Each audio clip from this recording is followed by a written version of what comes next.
कबीर साहब कहते हैं कि हे मानव, अहे चल रूपा जपत सन सारा, बिना गुरु नर नहीं उतर पारा। पार ब्रह्म सीत चित अनुरागा, सत्य स्वरूप नित जानहु प्यारा। कबीर साहिब कहते हैं कि हे मानव, अपने सत्य स्वरूप चेतन को समझ लो, विचार कर लो।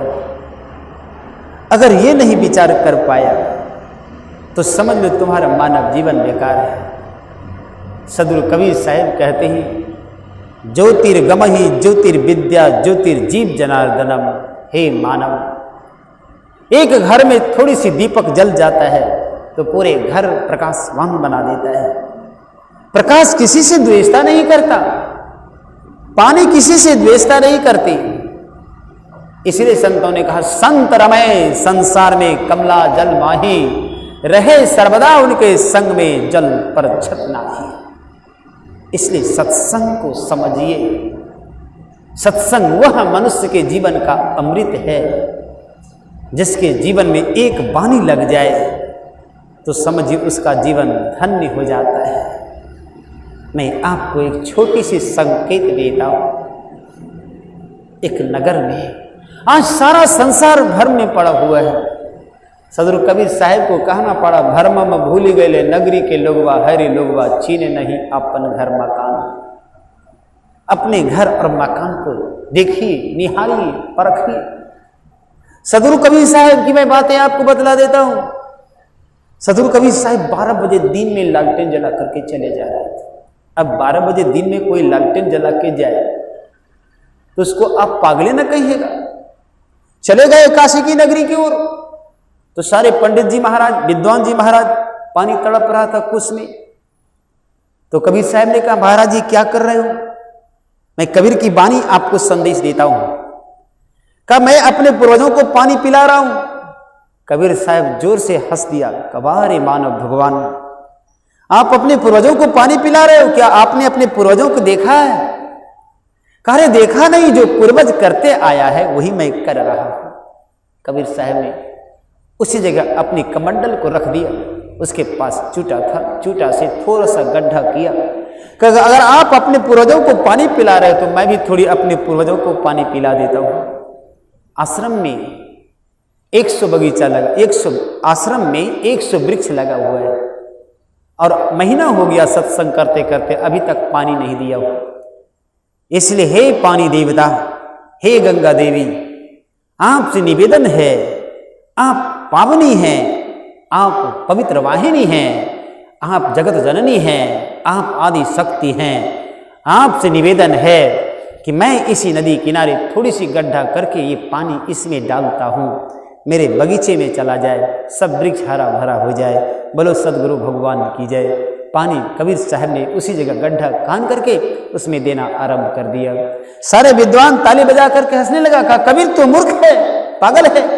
अरे यहां से तुम्हारा 5 किलोमीटर दूर पर आश्रम है, वहां पर वृक्ष है और यहां पानी डालते हो तो वहां कैसे जाएगा? कबीर साहब ने कहा, बस यही तो मैं आपके श्री मुख से सुनना चाहता था कि हे ब्रह्मन देवता, जब मेरा ये 5 किलोमीटर दूर में पानी नहीं जा सकता तो आपका पूर्वज मरने के बाद 700 वर्ष पूर्व हो चुका और 70,000 योजन के बाद आपका पूर्वज है, तो फिर आपको यहां से पानी उसको कैसे पिला सकते हो? अब बतलाओ, तुम अंधकार में हो कि मैं अंधकार में हूं? यही जीवन का सबसे बड़ा विशेषता है। सारे पंडित जी महाराज को ज्ञान हो गया। कहा कि आज मुझे समझ में आ गया। कबीर साहब ने कहा, मैं आपको एक संकेत देता हूं। एक नगरी में एक सेठ था। सेठ बेचारे धनी बनी आदमी था। सेठ का पिताजी मर गए। अब सेठ के रिश्ते नाते लंबा तगड़ा था। सबने कहा कि भाई आपको भोज लंबा तगड़ा करना पड़ेगा। तो सारे गांव वालों को निमंत्रण दिया सेठ जी ने, निमंत्रण दिया का इतना भोज बनाओ सब कोई खा करके मस्त हो जाए, दमादम मस्त कलंदर, ऐसी बातें हुआ, लंबा तगड़ा भोज हुआ। हलवाई आया, कहा महाराज 15,000 भोज का लगेगा, 15 कंतरा दही जमाया जाए। अब 15 कंतरा दही जमाया गया, का सबको सिक्का पर टांग दिया जाए। पंडित जी महाराज दक्षिणा 21,000 लिया, भोज लंबा तगड़ा हुआ। उसी घर में ऊपर में दही भरा कंतरा और नीचे में सब्जी भरा टोपिया पड़ा हुआ था, अनेक प्रकार का सामग्री। बिलाई बेचारे को मन में गंध आया, सुगंध आया। बिलाई सोच रही है कि अब मुझे दही खाना है। 16 कंतरा दही सिक्का पर टंगा हुआ। बिलाई सोच रहा है कौन सा खाऊं, कौन सा, आम छुरी काट काट बगले बगल चल।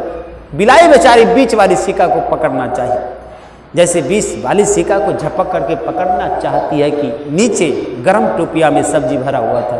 बिलाई बेचारी उस टोपिया में गिर गई। अब देखने के बाद जो मिस्त्री था, लेबर था, बेचारे हलवाई था, सबने देखा कि सेठ जी अब देखेंगे तो ये भोज बेकार हो जाएगा। जैसे बिलाई उसमें गिरी और बिलाई बेचारे खंती से कहो चाहे जिस प्रकार पदार्थ था उसके पास औजार, उससे मिला करके और सब्जी भरा टोपिया मिला करके एक रंगमर कर दिया। बोलो सदगुरु भगवान की जय।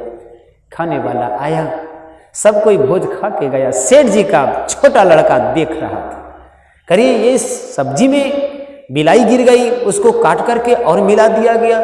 खाने वाले से हलवाई पूछता है महाराज भोजन कैसा लगा? अरे आज जो भोजन बना, आज तक किसी के यहाँ ऐसा भोजन नहीं खाया था। वो बेचारे सब खाने वाला अपने जब देखेंगे, आप जब ज़्यादा स्वादिष्ट भोजन बनेगा तो आप बुढ़वा उंगली को चाट करके चुस करके खाएंगे कि बहुत अच्छा भोजन बना है। सब कोई चुस करके उंगली को खाया, सब कोई खाया। दूसरे दिन सेठ जी के परिवार में तीसरा व्यक्ति मर गया, वो भी लंबा तगड़ा इंसान था, उसके यहाँ भी भोजन वही भोज बना हुआ। तो सेठ जी के छोटे लड़का ने जब भोज तैयारी हो गई तब कहा ये आपका भोज नहीं हुआ। कहा क्यों नहीं हुआ? अरे हमारे दादाजी जो मरा था, मैंने जो देखा था, इस प्रकार से भोज करो। कैसे? का 16 टोपिया सब्जी बनाओ, 16 टोपिया दही बनवाओ, 16 सिक्का पर टंगवाओ और एक बिलई मंगाओ और बिलई को बीच में गिराओ, फिर उसको मिलाओ, तब सबको भोज खिलाओ। अब ये नहीं करोगे तो तुम्हारा भोज शुद्ध होने वाला नहीं है। अब बेचारे उसी तरह जैसे जैसे सेठ जी का पोता ने कहा, पूरे समाज ने उस प्रकार से करना आरंभ कर दिया। कबीर साहब ने कहा यही अंधकार है। हे मानव, अगर आप जानना चाहते हो तो विचार कर लेना। 7 दीप 9 खंड में गुरुते बड़ा न कोई, 2 आंख 2 कान 2 नाक 1 मुंह, ये 7 दीप है। आंख 2 है, काम 1 है, कान 2 है, काम 1 है, नाक 2 है, काम 1 है, मुंह 1 है, काम 2 है। इसलिए संत महात्मा बतलाते हैं सबको विचार कर गया, हुआ मन में विचार कि वास्तव में यही धोखा है। अब बताओ कि बिलाई मार करके उसमें टोपिया में दिया जाए, कब बिलाई कहाँ मिलेगा? तो पंडित जी महाराज विद्वानों ने कहा करे भाई कहीं मिले ना मिले, लेकिन किसी किसान के खेत में जाओ, कहीं ना कहीं मिल जाएगा। बिलाई को पकड़ करके ले आया और इस भोज को खा करके दिखाया, सबको आत्मज्ञान हुआ। कबीर साहब ने कहा अब बतलाओ हे विद्वान देवता, क्या यही भोज सही हुआ? यही कर्म की प्रधानता सही हुआ? इसीलिए कहा कि जीव मारी जीव करे आहारा, दर्शाया गया रामायण में, पढ़िए कि जीव मारी जीव करे आहारा। 64 जन्म, एक जन्म कौन का है? 64 जन्म गिद्ध अवतार। उस प्राणी को 64 जन्म तक गिद्ध अवतार में जाना पड़ेगा। सारे सेठ जी महाराज जितने सारे संबंधित थे सब कबीर साहब के चरणों में गिर पड़ा और कहता कि आज मुझे सही ज्ञान हो गया, अब आपके शरणों में आकर के हे गुरुदेव, आज के बाद इस अंधकार की नगरी में नहीं रहूंगा और इस तरह की पूजा पाठ नहीं करूंगा। सदगुरु कबीर साहब ने कहा पूजा का अर्थ होता है पूर्व जन्म को जानना। कहे कबीर सुनो भाई लोई, भूतवा पूजवे तो भूतवे होई, इसलिए भूत और भविष्य की कल्पना करते हो तो वर्तमान सजाओ। सारे कबीर साहब के चरणों में गिर पड़ा। सेठ जी का स्वभाव दर्शन करता है। क्या कहते सेठ जी?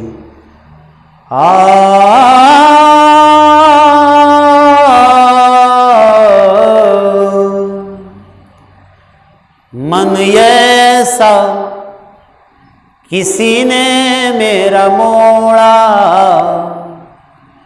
साधु बना के छोड़ा, मन ये सा किसी ने मेरा मोड़ा, साधु बना के छोड़ा।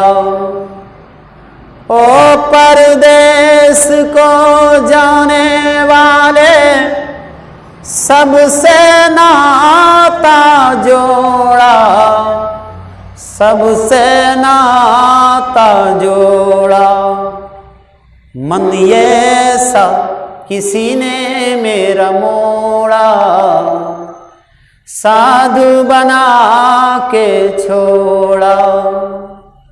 मन ये सा किसी ने मेरा मोड़ा, साधु बना के छोड़ा।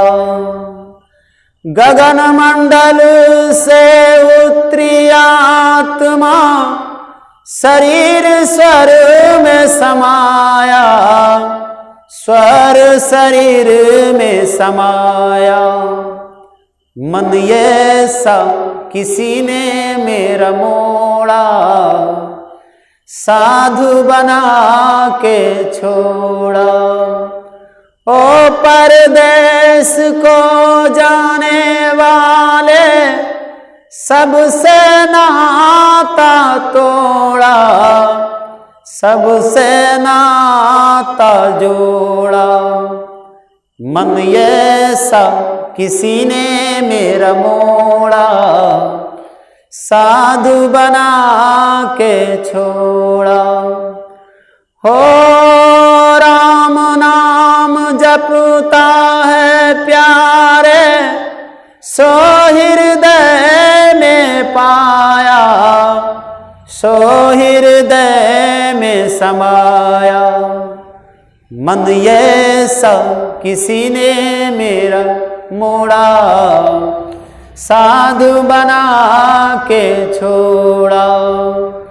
जिंदगी सफर में कहाँ तू रहता, कौने कौन समाया, कौने कौन समाया।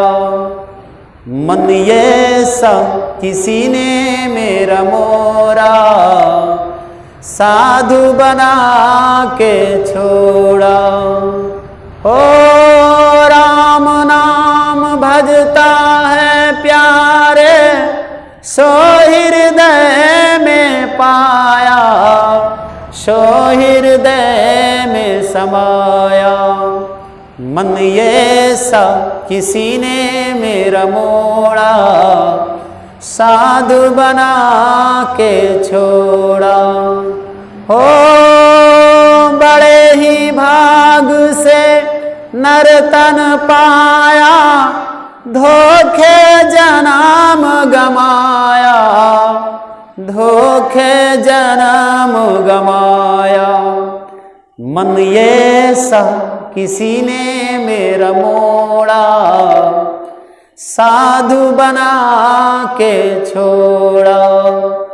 हो कहत अरविंद सुन मेरे प्यारे, सबसे नाता तोड़ा, जग से नाता तोड़ा।